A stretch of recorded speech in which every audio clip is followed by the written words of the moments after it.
আব্বাজান মুসলমান ভাইরা আমার আল্লাহ পাক রব্বুল আলামিন পবিত্র কোরআনুল মাজিদ আল্লাহ তাআলা নিশাব পঞ্চম পারা 80 নম্বর আয়াত আমার আল্লাহ পাক কালামুল্লাহর মধ্যে জানিয়ে দিলেন মাইয়ুতিল্লাহ মাইয়ুতির রাসূল ফাকাদ আতা আল্লাহ। পৃথিবীর মানুষ সরব আমার নবীজিকে তোমরা প্রেম করো, আমি আল্লাহ ফাকাদ আতা আল্লাহ, আমি আল্লাহকেই তোমাদের প্রেম করা হবে। চলুন না মুসলমান বাবাজি, দুনিয়ার জমিনে নবী এলেন। ও মুসলমান বাবা, আমার আল্লাহ পাক আদম নবী থেকে ঈসা আলাইহিস সালাম পর্যন্ত কমবেশি 1,24,000 কমবেশি পীর আল্লাহ পাক নবী দিলেন, কমবেশি নবী রাসূল আল্লাহ পাক জমিনে দিলেন। তারা বলেছিলেন লা ইলাহা ইল্লাল্লাহ, আল্লাহকে এক বলে জানো। আপনার তিনাদের কালেমা বলেছিলেন, কেউ বলেছিলেন মুসা কালিমুল্লাহ, কেউ বলেছিলেন ঈসা রূহুল্লাহ, কেউ বলেছিলেন আদম সফিউল্লাহ, কেউ বলেছিলেন নূহ নাজিউল্লাহ। আব্বাজান মুসলমান ভাইরা, আল্লাহ পাকের দ্বীন তারা প্রচার করেছিলেন, কিন্তু আল্লাহর জমিনে দ্বীন মুকাম্মাল হয় না। আমার আল্লাহ পাক একজন নবীকে দিলেন, যেই নবীর নাম তাওরাতের ভিতরে, একজন নবী দিলেন যার নাম জবুরের ভিতরে, একজন নবীকে আল্লাহ পাঠায়া দিলেন যার আপনার নাম ইনজিলের ভিতরে। আমার আল্লাহ পাক বলেন ইসমুহু ফিস সামাই আহমদ ওয়া ফিল আরদি মুহাম্মদ, আকাশে যার নাম আমি আল্লাহ রেখেছি আহমদ, জমিনে যার নাম রেখেছি আহমদ মুহাম্মাদুর রাসূলুল্লাহ সাল্লাল্লাহু তাআলা আলাইহি ওয়াসাল্লাম। বাবাজি চলুন না, আল্লাহর হাবিব দু জাহানের বাদশা আপনাকে আমাকে দ্বীন দিতে গিয়ে, নবী আমার ইসলাম প্রচার করতে গিয়ে, নবী আমার কত যন্ত্রণা, নবী আমার কত কষ্ট আপনার পোহালেন। ও মুসলমান বাবাজি, পৃথিবীর জমিনে কোনো মুমিনের উপরে যদি বালা চলে আসে, কোনো মুমিনের উপরে যদি বাবা কোনো পরীক্ষা চলে আসে, কিছু মানুষ বলে আল্লাহর প্রেমিক হয়ে জীবনে কোনো লাভ হলো না, কেননা ওই মুমিন ব্যক্তি আল্লাহকে ভালোবাসে, নবী নবী নবী জিন্দেগিতে করলো, কিন্তু তার জীবনে আপনার অভাব যায় না, তার জীবনে দুঃখ কষ্ট লেগে আছে, রোগ ব্যাধি লেগে আছে। আমার আল্লাহ পাক বলে বান্দারে, আমার নবীজির হাদিস আর দুনিয়া উমাজরাতুল আখিরাহ, দুনিয়াটা আখিরাতের বাজার, দুনিয়াটা কষ্টের বাজার। আল্লাহর নবী তিরমিজি শরীফের ভিতরে বললেন আর দুনিয়া সিজরুল মুমিনিন ওয়া জান্নাতুল কাফিরিন। পৃথিবীর জমিনে আল্লাহর নবী বললেন দুনিয়াটা হলো মুমিনের জন্য জাহান্নাম, আর যারা দুনিয়ার জগতে যারা আয়েশ আরাম করতেছে, আমার নবী বললেন এদের জন্য আখিরাতটা হলো জাহান্নাম। জোরে বলুন। আব্বাজান মুসলমান ভাইরা, আল্লাহ আল্লাহ, চলুন না বাবাজি একটু আপনাদেরকে গিয়ে নিয়ে যাই।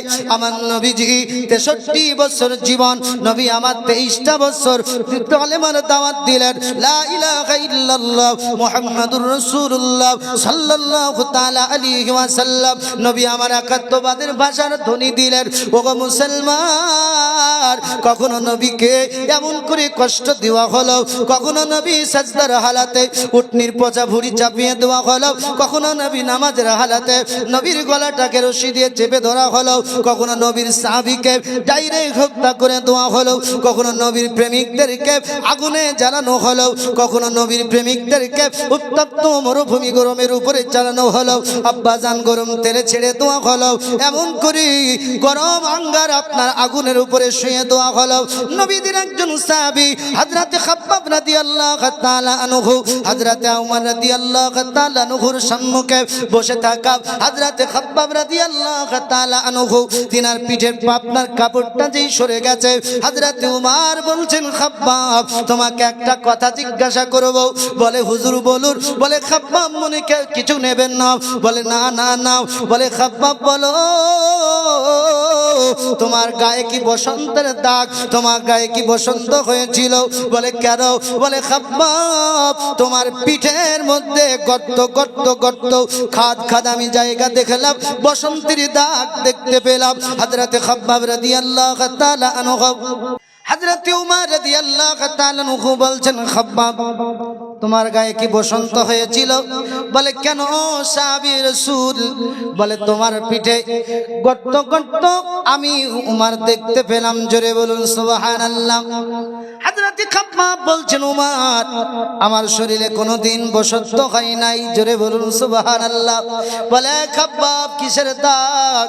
খাব্বাব বলছেন গো উমর আমার কাজ ছিল কামারের কাজ, আমি লোহাকে গলিয়ে আমি পৃথিবীর জমিনে যন্ত্র বানাতাম, কিন্তু আমি যার অধীনে থাকতাম আমার মুনিব যখন জানতে পেরেছিল আমি খাব্বাব নবীর কালেমা পড়েছিলাম, আল্লাহর হাবিবের প্রেমে যখন মশগুল হয়েছিলাম, আমি খাব্বাবকে বলা হয়েছিল ওরে খাব্বাব ওই নবী মুস্তাফার দিন পরিত্যাগ করে দাও, ওই নবীর দিনকে তোমার জীবন থেকে মুছে ফেলো। আমি খাব্বাব বলেছিলাম না না না না না, যেই নবীকে অন্তরের মধ্যে জায়গা দিয়েছি, যেই নবীর কাছে একত্ববাদার ভাষা শিখেছি, ও গো মালিক আমি জীবন দিতে রাজি, তবু ভালো কিন্তু নবী ভুলতে পারবো না। হযরতে খাব্বাব বলেছিলেন ও গো উমর ওই সময় আমার মালিক আমার উপরে রাগান্বিত হয়ে আমাকে এত মার মেরেছিল, আমি যে আগুন কাজ করেছিলাম গরম কয়লা জ্বালিয়ে যে আঙ্গার আগুন, ওই আঙ্গারের মধ্যে আমি খাব্বাবকে শুয়ে দেওয়া হয়েছিল, জোরে বলুন। আমি খাব্বাব আমার জীবনের অধিক অংশ এমন কষ্টে গিয়েছে গো আমিরুল মুমিনিন উমর, নবীদের সাহাবী উমর খলিফাতুল মুসলিমিন, আবার এমন করে পিঠের চরক গুলা গলে গলে চামড়া পুড়ে পুড়ে ওই আগুন লিভে গিয়েছিল, তারপরেও আমার মালিক আমাকে ছাড়ে নাই, জোরে বলুন সুবহানাল্লাহ।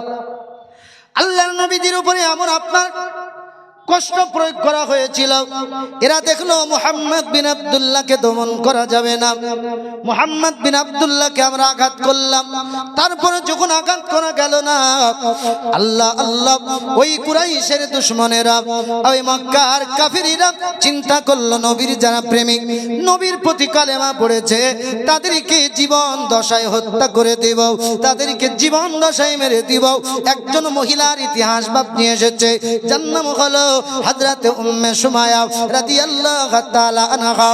এই উম্মে সুমাইয়ার মালিকের নাম ছিল আবু জাহিল। আবু জাহিল ডাক দিয়ে বলেছিল উম্মে সুমাইয়া রে, আমি তোর মালিক, তুমি আমার গোলামী, তুমি আমার লন্ডি কাজের একজন মহিলা, তোমার মনে কোনো তামান্না হতে পারে না, আমি যেটা বলবো সেটা তোমাকে শুনতে হবে।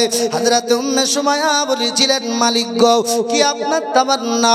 বলে উম্মে সুমাইয়া আমাদের বাপদাদার ধর্ম হলো আলাদা, মুহাম্মদ বিন আব্দুল্লাহ ধর্ম হলো আলাদা, যদি জীবনে বাঁচতে চাও ওই নবী মুহাম্মদুর রাসূলুল্লাহর জীবন থেকে নবীর প্রেম তুমি জীবন থেকে মুছে দাও, নচেত আমি আবু জাহিল তোমাকে জীবন দশায় জ্বালিয়ে দেব, জীবন দশায় তোমাকে শেষ করে দেব। হযরত উম্মে সুমাইয়া বলেছিলেন আবু জাহিল আমাকে জীবনের ভয় দেখাবেন না, মৃত্যুর ভয় দেখাবেন না, আমি উম্মে সুমাইয়া জীবন দিয়ে দিব, তবু ভালো নবী ভুলতে পারবো না। আবু জাহিল বলেছিল উম্মে সুমাইয়া তোমার স্বামীকে আমি জ্বালিয়ে দেব, শেষ করে দেব। উম্মে সুমাইয়া বলেছিলেন সম্ভব, কিন্তু দিল থেকে নবী মিটানো সম্ভব নয়, এখনো নামাজ ফরজ হয় নাই। ও মুসলমান, আর 2 দিন পরে তারাবি মাহে রমজানুল মুবারক, এই রমজান আল্লাহর নবীর উপরে এখন আপনার ফরজ হয় নাই, নবীর উম্মতের উপরে ফরজ হয় নাই। হযরত উম্মে সুমাইয়া বলেছিল আবু জাহিল গো আপনি যা বলবেন যাহা বলবেন মেনে নিব, কিন্তু নবী মুস্তাফাকে কখনো ভুলতে পারবো না। হযরত উম্মে সুমাইয়াকে ধমক দেওয়া হলো। উম্মে সুমাইয়া বলেছিল জীবন দিতে প্রস্তুত, জীবন দিতে রাজি, তবু ভালো একাত্মবাদীর ভাষা লা ইলাহা ইল্লাল্লাহ মুহাম্মাদুর রাসূলুল্লাহ সাল্লাল্লাহু তাআলা আলাইহি ওয়াসাল্লাম ওই নবীকে জীবন থেকে মুছতে পারবো না। কি প্রেম করেছিল! হযরত উম্মে সুমাইয়াকে আবু জাহিল বলেছিল ওরে সুমাইয়া তোমাকে আমি ভয় দেখাই না, না না না, তোমাকে বাস্তব তোমার উপরে আইনটা লাগু করে দেব। ও মুসলমান, মুসলমান মানুষ আপনার মহিলার ভিতরে, নবীর আপনার গোলামিনীর ভিতরে হযরতে উম্মে সুমাইয়া ইসলামের ইতিহাসে সর্বপ্রথম নবীর প্রেমে জীবন দান করেছিলেন। জোরে বলুন সুবহানাল্লাহ। আবু জাহিল বলল নবী ভুলবে না, বলে না না না নবী ভুলবো না। আবু জাহিল বলল উম্মে সুমাইয়া গো আমার হাতে নিজা আছে, বলল মাঝে দেখেছো, বলে হ্যাঁ মালিক আমি দেখেছি। ও গো ও মক্কার সরদার আবু জাহিল শুনে নাও, আমি এটা দেখেও ভয় পাই না। আল্লাহ আল্লাহ আল্লাহ। হযরতে উম্মে সুমাইয়া রাদিয়াল্লাহু তাআলা আনহার আপনার বক্ষস্থলে যে আপনার তীর মেরে দেওয়া হলো, নিজা মেরে দেওয়া হলো, হযরতে উম্মে সুমাইয়া বলেছিলেন আবু জাহিল রে আমি জীবন দিয়ে দিব তবুও ভালো, কিন্তু ঈমান দিব না। আমার ঈমানের নাম হলো মুহাম্মাদুর রাসূলুল্লাহ, আমার ঈমানের নাম হলো মহান আল্লাহ। এই আল্লাহ রাসূল এবং আল্লাহকে বলতে পারবো না। হযরতে উম্মে সুমাইয়ার এমন একটা জায়গায় আঘাত করে দেওয়া হলো, আল্লাহর জমিন থেকে তার জীবন নিভে গেল। হযরতে উম্মে সুমাইয়া তিনার আপনার শরীরটা নিস্তব্ধ হয়ে গেল। আবু জাহিল উতবা সাইবা, আবু জাহিলা উমাইয়া বিন খালফ, উমাইয়া উতবা বিন রাবিয়া ও আপনার সাইবা বিন রাবিয়া, এরাও আপনার ক্ষান্ত হলো না। আল্লাহর নবীজির উপরে 3টা বছর জুলুম চালিয়েছিল। হাদিসে মুবারাকার মধ্যে পাওয়া যায় এই জুলুমটার নাম হলো সিয়াবে আবি তালিব। কি নাম? সিয়াবে আবি তালিব। আমাদের দেশে বাবা কেউ যদি জেনা করত, অবৈধ কাজ করত, মদ খেত, তাদেরকে বাবা এক ঘরে করে দিত, দিত না? পানি বন্ধ, দোকানের আপনার মাল বন্ধ, বলি এক করে কেউ কথা বলবে না। আবার নবীর বিরুদ্ধে বানি হাসিমের পক্ষে, আবানি হাসিমের জন্য নবী পাকের খানদানের জন্য 3টা বছর আল্লাহর হাবিবকে মক্কার কুরাইশেরা, মক্কার কাফেরেরা আবার নবীজিকে আপনার এক ঘরে করে দিয়েছিল। আল্লাহর নবীজিকে ওই যে পাহাড়ের কুয়ার ভিতরে তালা বন্ধ করে দিয়েছিল। আল্লাহর নবীজির ওই জীবনীটাকে সিয়াবে আবি তালিব বলা হয়েছে। তারপরে আমার নবীজিকে যখন আটকাতে পারা গেল না, আল্লাহ আল্লাহ আল্লাহ, আমার নবীজির উপরে এত আপনার আঘাত করা হয়েছিল, নবীর প্রেমিকদেরকে আপনার কষ্ট দেওয়া হয়েছিল। আমার নবীজি তারপরেও শান্ত নন। আমার নবীজি কখনো পিছপা হন নাই, পিছপা হন নাই। আমার নবী এগিয়ে গেছেন, কেননা আল্লাহ যার সঙ্গে নবীর ভয় থাকতে পারে নাকি? আল্লাহ যার সঙ্গে ওই নবীর কোন ভয় আছে নাকি? না না না, ওই নবী যাদের সঙ্গে ওই মুমিনের ইহ জগতে নাই ভয়, পর জগতে নাই ভয়। জোরে বলুন সুবহানাল্লাহ। আব্বাজান মুসলমান ভাইরা, আমার নবীজি যখন মক্কা আপনার এমন করে কালেমার যখন প্রচার শুরু করে দিয়েছেন, আল্লাহর নবীজির কালেমা পড়ার কারণে অনেক প্রেমিকদের জীবন চলে গেল, কার চোখ চলে গেল, কার জীবনের অর্ধেক আপনার শরীরের অঙ্গ চলে গেল। আল্লাহ আল্লাহ। আমার নবীজি 11তম আপনার নবুয়ত এলানের বছর 11তম আমার নবীজি সাল্লাল্লাহু তাআলা আলাইহি ওয়াসাল্লাম 11ই নববীতে নবী আমার হজের মেহনতে আল্লাহর নবী এখনো ইয়াসরিবের জমিনে নবী আমার কালেমা পৌঁছাতে পারেন নাই। ইয়াসরিবের কোন মানুষ, মদিনার মানুষ কেউ নবীর কালেমা পড়ে নাই। আল্লাহ আল্লাহ। ইতিহাস আপনাদেরকে বলছি, আল্লাহ আল্লাহ। পূর্বের নাম ছিল ইয়াসরিব, বর্তমান নবী যাওয়ার পরে বর্তমান জায়গাটার নাম মদিনা, জায়গাটার নাম হলো মদিনাতুন নবী, নবীজির শহর। কিন্তু মানুষ মদিনাতুল মানওয়ারা বলে চিনে, মদিনা বলে চিনে। ওই ইয়াসরিবের পুরনো ঘটনা ভাবছি আপনাদেরকে বলছি। আল্লাহ আল্লাহ। মদিনাতুল মানওয়ারাতে 3টা আপনার মানুষ, গোত্রের মানুষ বসবাস করত। 1 নাম্বার হলো বানি আপনার আওয়াস, 2 নাম্বার হলো খাজরাজ, 3 নাম্বার হলো আহলে কিতাব, যাদেরকে ইহুদি বলা হয়, যাদেরকে ইহুদি আহলে কিতাব বলা হতো।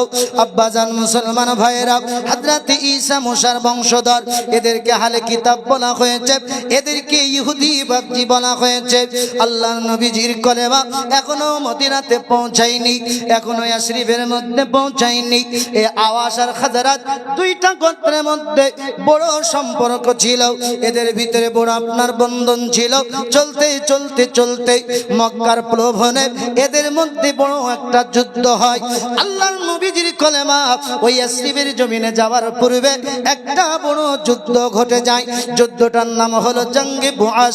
এই জঙ্গে বুআসের মধ্যে এই আউস আর খাজরাজের বড় বড় লিডারেরা, বড় বড় মোড়লেরা, মাতাব্বরেরা সব আপনার শেষ হয়ে যায়। আব্বা জান দুটো গোত্র আপনার নাকাম কমজোর হয়ে যায়।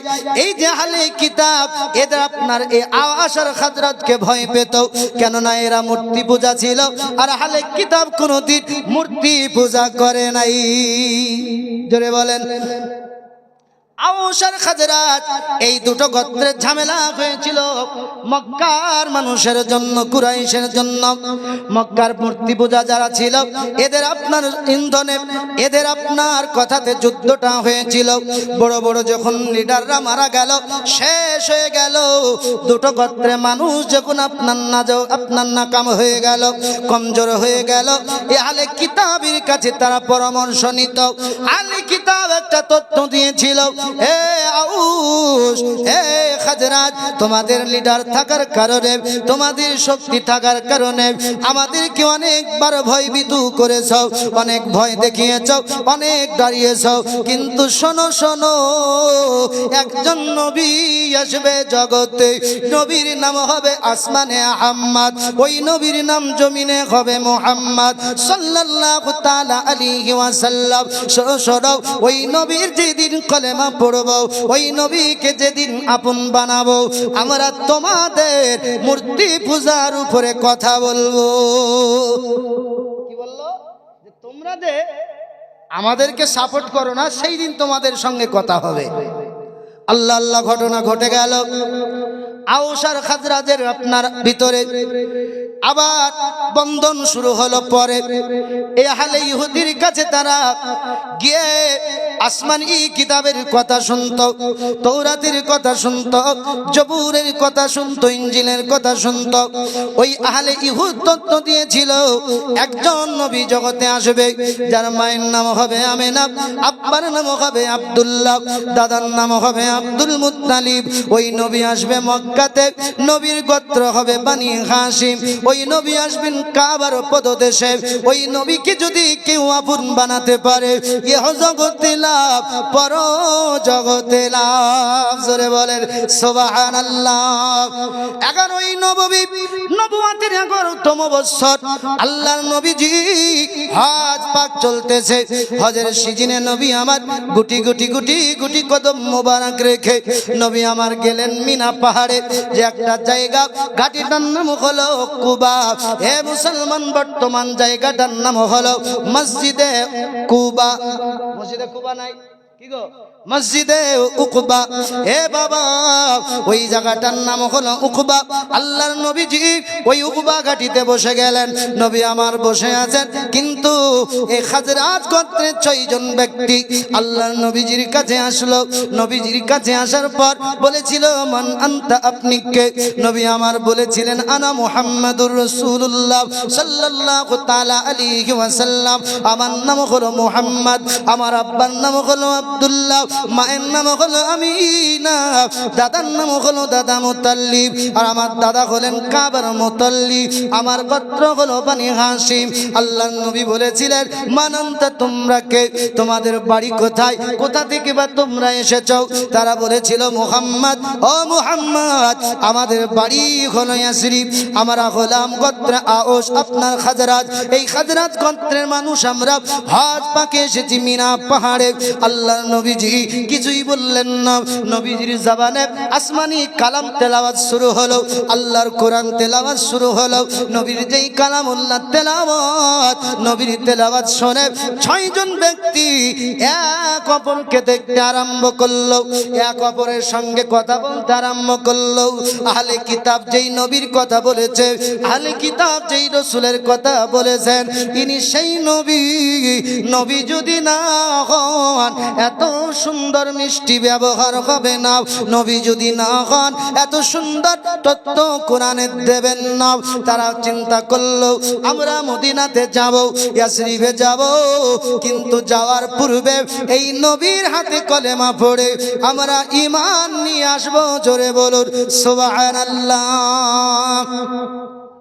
ছয়জন ব্যক্তি মুসলমান নবীজির হাতে হাত রেখে আল্লাহর হাবিবের কলেমা পড়ে লা ইলাহা ইল্লাল্লাহ মুহাম্মাদুর রাসূলুল্লাহ সাল্লাল্লাহু তাআলা আলাইহি ওয়াসাল্লাম নবীজির উপরে নবীজির একত্ববাদের ভাষা কালেমা যখন পড়ে নেওয়া হলো, ছয়জন ব্যক্তি চিন্তা করলো আহলে ইহুদ আহলে কিতাব যেই নবীর কথা বলেছিল, যেই নবীর জন্য আমাদেরকে হুমকি দিত, ওই নবীর কালেমা আমাদের আগে কাউকে পড়তে দেব না, ওই নবীর দিওয়ানা আমাদের আগে কাউকে হতে দেব না। আমরাই গিয়ে আশরিবে, আমরাই গিয়ে মদিনাতে নবীর কলেমার ডঙ্কা বাজাবো, জোরে বলুন।